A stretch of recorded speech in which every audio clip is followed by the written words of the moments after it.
Bună, dragi urmăritori, eu sunt Exploratorul X și eu azi vom vorbi despre Yahweh, Yeshua și alți Dumnezei. Deities, later transformed through political and theological shifts into the supreme being we know.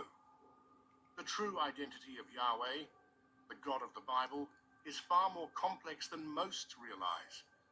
From ancient inscriptions to hidden connections with Mesopotamian gods, like Enlil and Enki, his origins might not be as unique as we've been led to believe.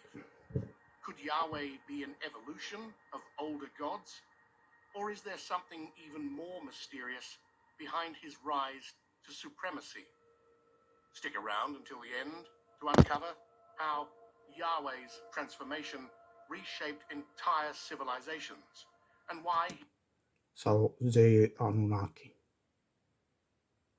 his true identity might challenge everything you thought you knew about religion. When we think of Yahweh, we imagine the all-powerful force behind the people of Israel.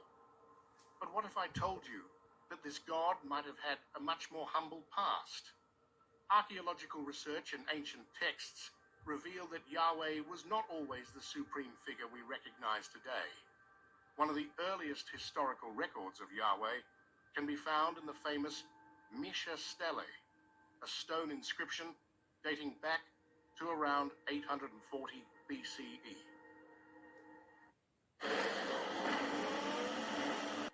King Misha of Moab claims to have defeated Israel and captured sacred objects belonging to Yahweh, regarding him as just another god among many.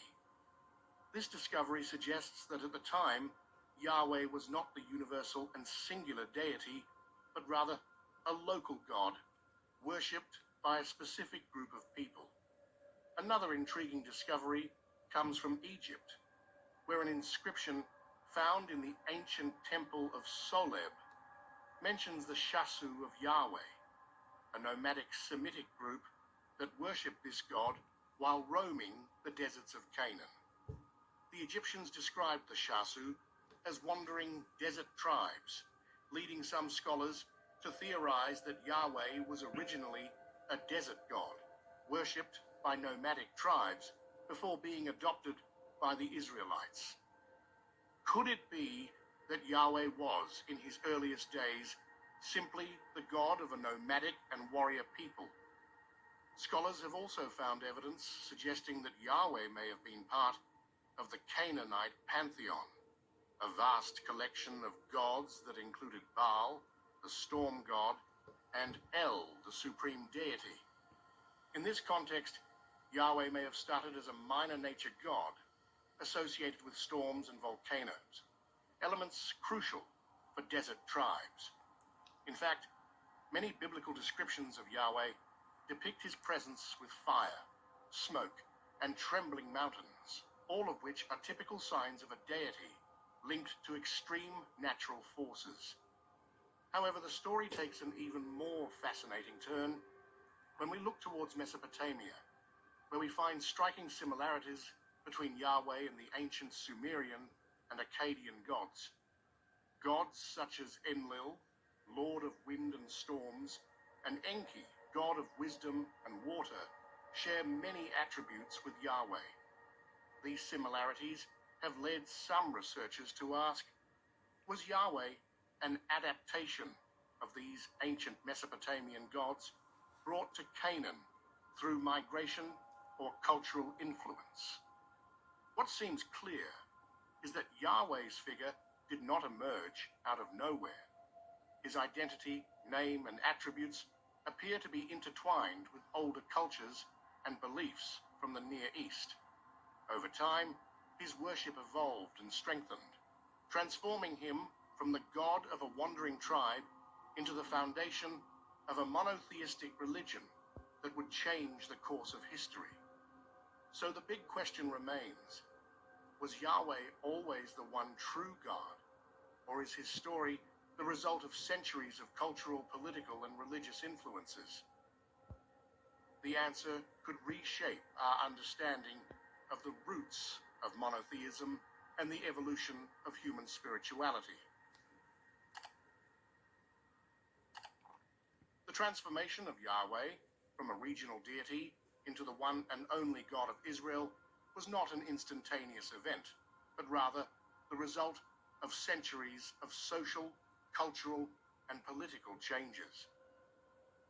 Initially, Yahweh was not the sole deity worshipped by the ancient Israelites.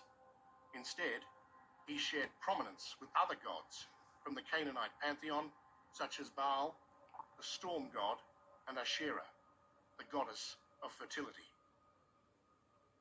However, over time, Yahweh transitioned from being one God among many to being regarded as the one true God, a shift that had profound implications for the history of monotheism.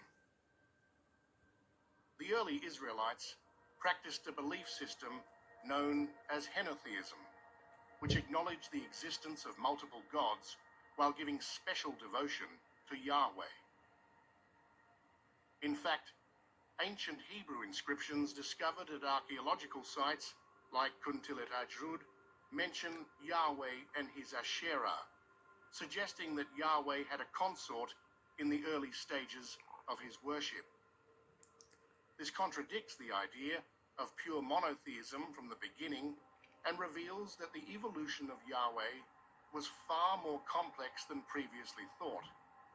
As the Israelites settled in Canaan, competition with neighboring cultures drove the need to solidify their religious identity. Yahweh, originally a god of storms and war, began to absorb attributes from other deities, including the role of creator of the universe, which was previously attributed to El, the supreme god of the Canaanites. Prophets and religious leaders played a key role in this transition, emphasizing Yahweh's exclusivity and rejecting the worship of other gods. One of the most crucial moments in Yahweh's evolution occurred during the Babylonian exile in the 6th century BCE. Din punct de vedere a canalului Nu crede cercetare și imposibilul, indiferent ce ziua ar fi fost și ar fi eliminată concurența. A fost un război între zei și oameni și Dumnezei. Pe scurt, un război între ființe. Și dacă ar mai veni încă o dată extraterestri sau zei sau ăla, omenirea nu e foarte pregătită față de data trecută. Și zeii nu sunt, zeii și Dumnezeii și ființele supranaturale nu sunt toți buni sau toți răi. Depinde